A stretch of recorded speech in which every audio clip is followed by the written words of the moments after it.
Eh bien, bonjour les amis. Eh bien, aujourd'hui, nous voici pour le petit rendez-vous mensuel, donc comme son nom l'indique, de tous les mois, pour la box de chez Airsoftbox. Alors, la voici.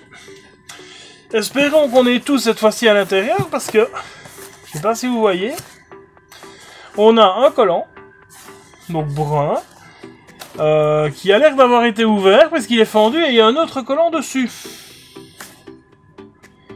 Donc je ne sais pas, on va voir si tout est dedans, hein. On va voir. Alors, on ouvre. J'ai fait la remarque évidemment bien sûr au point relais de chez Mondial Relais.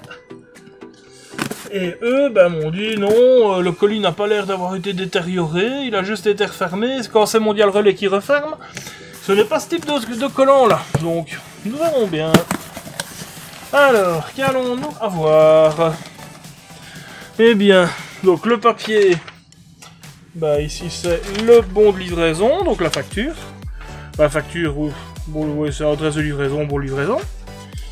Et ensuite, bah, rien d'autre. Ok, espérons que. Sinon, bah, nous avons un patch. Ok, petit patch de la patronne.fr qui a l'air de bonne qualité, bah, comme d'habitude. Hein. Voilà, le simple, ouais, y a un petit défaut là, non, ouais, c'est dans le tissu, c'est pas très grave. Voilà, patronne.fr. Avec le scratch, bah, le nouveau type de velcro, on va dire, qui n'est pas vraiment dur, on peut passer le doigt sans s'arracher la peau. Pas mal. Et ensuite, il y a ceci, une caisse vide, et ceci, bah, qui a l'air d'être, ouais, qui a été ouvert. Le papier collant a complètement été mâchouillé.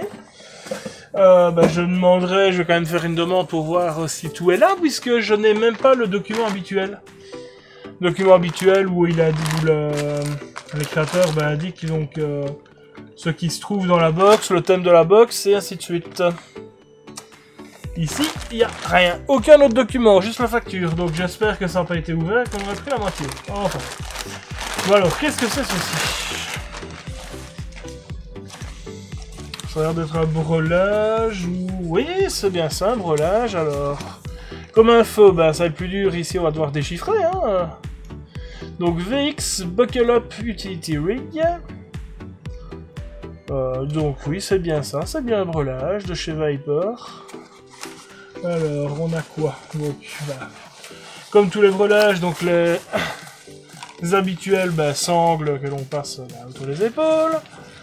Il y a une sangle ventrale, enfin ventrale ou pectorale, parce qu'à mon avis ça doit se porter assez haut vu la taille ici. Enfin, ou vu le gabarit, ça dépend du gabarit. Et la poche en elle-même, qu'est-ce qu'on a? Alors ici, on a une poche assez fine, je dirais de... pour l'épaisseur à peu près d'un chargeur M4. Voilà. Dans l'épaisseur. Ouais, donc histoire de ranger quelques chargeurs, mais ça doit pas être pratique parce que bah, ils vont voyager. Ensuite, poche principale, qu'avons-nous? Bah exactement la même poche en fait, mais légèrement plus basse. Non, légèrement plus petite puisque elle est plus courte là et là. Mais même principe, donc avec velcro de chaque côté.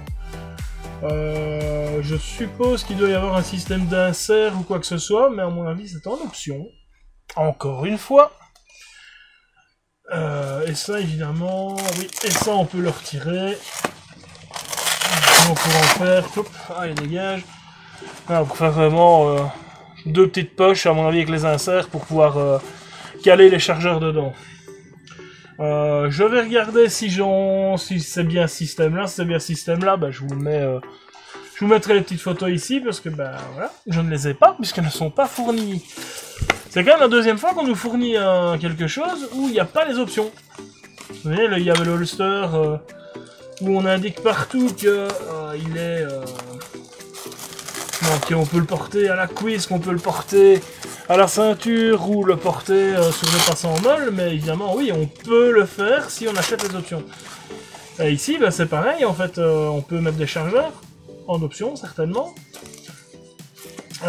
Et on a... Qu'est-ce qu'on a? Ah ouais, d'accord, oui, et ici on a un grand velcro. Ah, et côté dur, donc sur le sac, à mon avis c'est pour se fixer, style sur un porte-plaque. Sur un autre porte-plaque, comme ça on le poc. En retirant évidemment tout le système de boucles un peu partout. Parce que toutes les sangles sont fixées par boucle, hein, vous voyez. Au final, si on retire toutes les boucles, on n'a plus que les petites attaches, donc on peut peut-être mettre derrière ou autre, enfin les cacher. Et on est tranquille avec, si on le colle sur autre chose. Bah ouais, ok.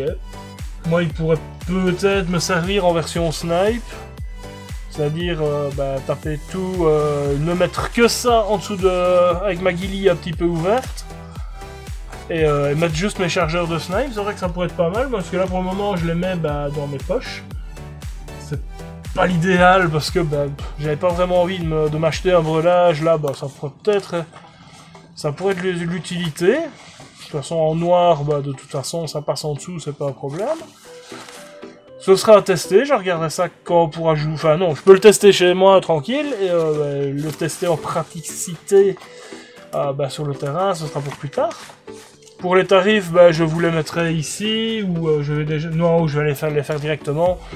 Comme ça, on peut en discuter un petit peu. J'arrive de suite. Later that same evening. Voilà, alors, pour les tarifs.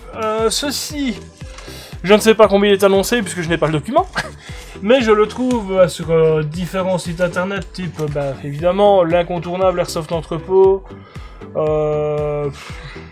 l'innommable Lily Folly, il n'y est pas.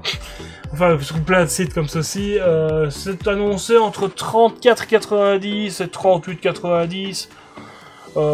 Sauf sur Amazon, où là, il est un gentil petit 90 € sur Amazon, indisponible, hein, heureusement, parce que 90 €, alors que, on le trouve à moins de la moitié du prix sur les autres shops, c'est pas mal. Enfin, donc, point de vue financier, on va dire, ok, la box à 25 €, l'objet ici, donc annoncé à 35 minimum, et le petit patch, on est au-dessus, c'est pas un problème. Maintenant, de l'utilité, oui, ça peut être utile. Voilà, ici, moi, en tant que sniper, ça peut me servir. Mais ici, si vous l'utilisez pour avoir une configuration légère, ou un peu style contracteur, ou quoi que ce soit, il vous faut les inserts. Parce que mettre des chargeurs, regardez, je vais... Hop. On ouvre ceci, on prend...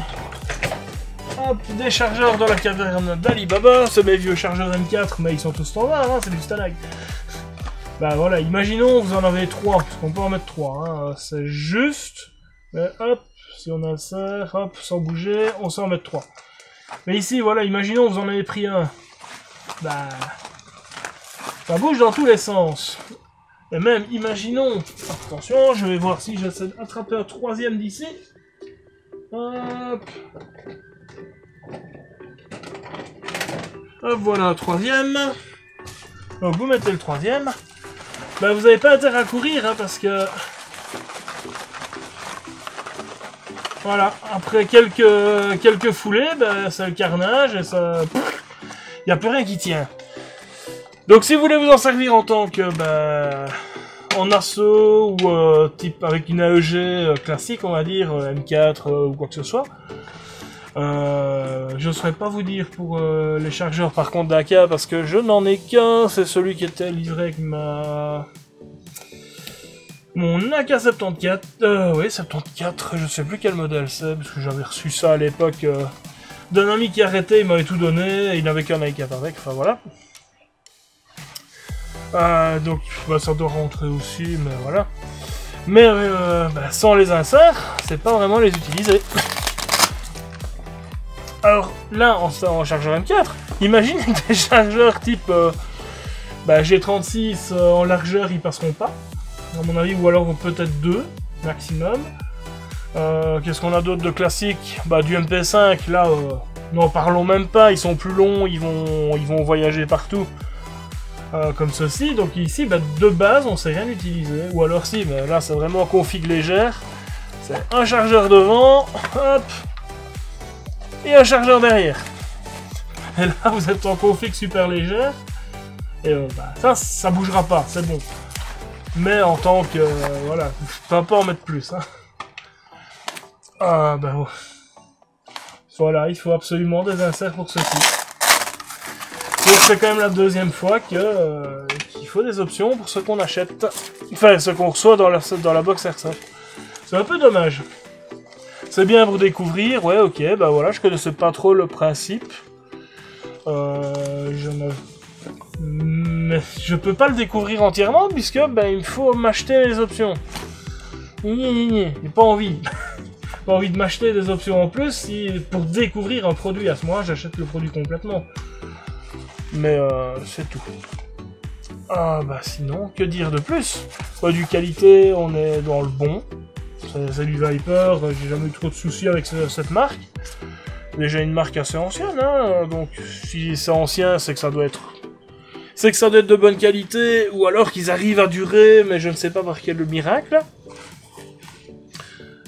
Mais voilà, sur ce... Bah dites-moi ce que vous en pensez dans les commentaires, mais moi perso, bah fort déçu de cette box encore une fois. Nous verrons la prochaine. Là, cette fois-ci, ils nous ont leaké le titre, enfin le thème plutôt. Ce serait sur l'upgrade. Maintenant, à voir ce qu'ils appellent un upgrade.